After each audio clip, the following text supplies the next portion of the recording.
배가 크면 다 크루즈야? 크루즈와 페리와 다른 것이 무엇인지 아시나요? 배가 크면 다 크루즈인가요? 배의 이름이 크루즈이면 크루즈인가요? 간단하고 쉽게 알려드리겠습니다. 배가 아무리 커도 교통수단이면 크루즈가 아닙니다. 즉, 부산에서 시모노세키나 오사카 또는 후쿠오카 등으로 가는 배들은 아무리 크고 선박 이름에 크루즈가 들어가 있어도 그 배들은 크루즈가 아니고 회리입니다. 또는 카페리라고 하죠. 또한 회리는 대부분 3만 톤 이하의 크기이지만 크루즈는 작아도 4만 톤이 넘습니다. 그 유명한 타이타닉 영화에 나오는 타이타니코의 크기가 당시 최대의 크기였는데 4만 5천 톤이었습니다. 타이타닉이 침몰했던 해가 1912년 4월이었으니 100년 전의 이야기죠. 그러니 지금의 크루즈 선박의 크기가 어마어마해졌겠죠. 요즘은 작은 크기의 크루즈가 약 7에서 8만 톤 정도이며 보통 10만 톤에서 15만 톤의 크루즈를 많이 이용하게 됩니다. 최근 로얄 캐리비안이라는 선박 회사에서 25만 톤이 넘는 크루즈를 등장시켰으며 현존하는 크루즈 중에서 가장 큰 크루즈로 기록되고 있습니다.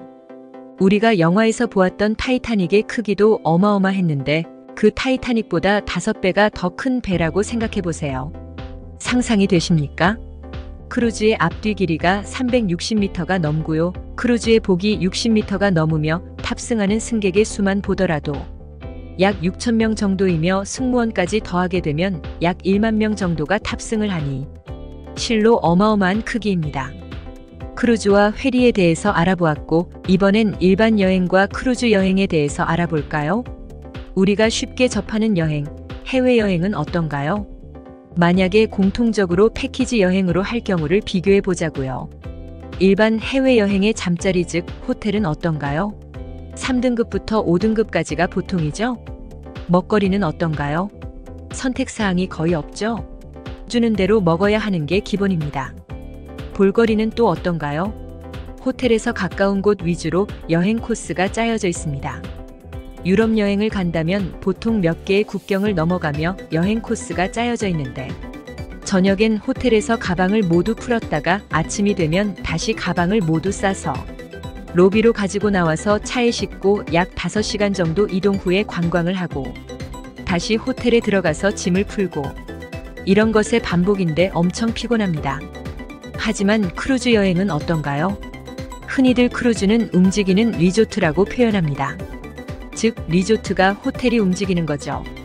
크루즈가 배이기 때문에 크루즈를 경험하지 않은 분들은 배가 흔들려서 멀미를 걱정하는 분들이 대부분입니다.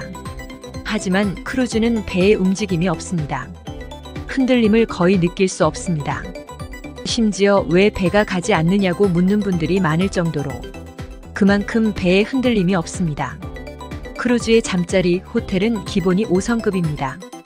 정말 호텔에 비교해서 룸의 크기만 작을 뿐이지 시설은 5성급 호텔과 거의 비슷합니다. 그만큼 잠자리도 좋겠죠? 먹거리는 또 어떤가요?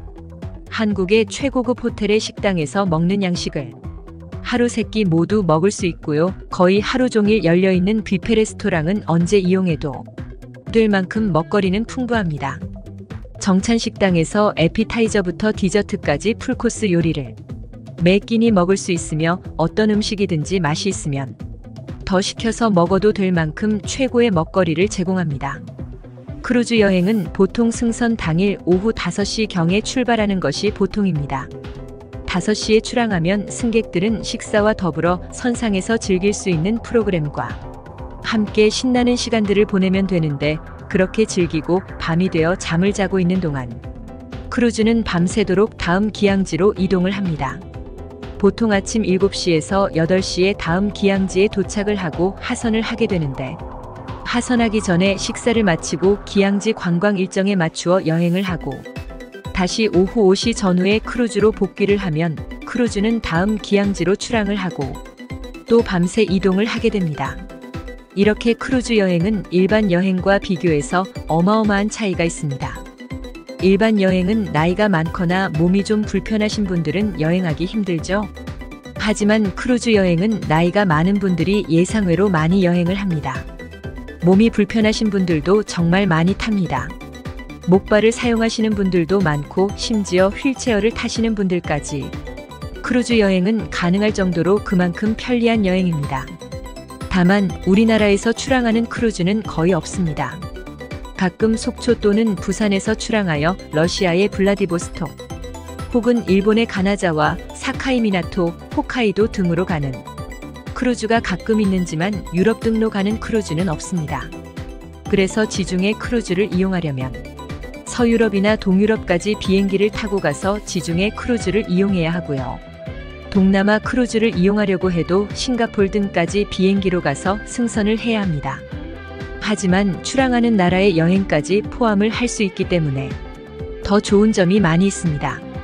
크루즈 여행하면 가장 많이 오해하는 몇 가지에 대해서 설명드리겠습니다. 배 안에서만 있어서 답답하다. 멀미가 심하다. 너무 비싸다. 영어를 못한다. 나이 먹은 사람들만 간다. 전일 해상? 종일 배 안에서 뭐하지? 배에서 내리기도 하나요? 대체적으로 위의 질문들이 가장 많습니다. 배가 너무 커서 답답할 틈이 없고요. 위에 설명을 했지만 멀미는 거의 없다고 보시면 되고요. 비싼 것 같지만 내용을 들여다보고 일반 여행과 비교를 하게 되면 실질적으로 저렴하다는 것을 느끼게 될 것이고요. 크루즈 승무원 중에 한국인 승무원이 한두 명은 꼭 있다고 봐도 되고요. 나이 먹은 사람들에게 더욱 좋은 여행이지만 젊은 사람들도 최근에 신혼여행 등을 포함하여 꽤 많이 여행을 하며 전일 해상의 날에도 크루즈 내에서 할 것들이 너무 많은 프로그램으로 다 참여를 못할 만큼 심심할 틈이 없으며 기항지마다 하선을 하고 여행을 하기 때문에 본인이 원하면 무조건 내리게 됩니다. 오늘은 크루즈의 가장 기초가 되는 부분에 대해서 알아보았습니다. 더 자세한 내용이나 궁금한 내용 등이 있다면 댓글에 남겨주세요. 가능하면 상세한 설명을 드리겠습니다.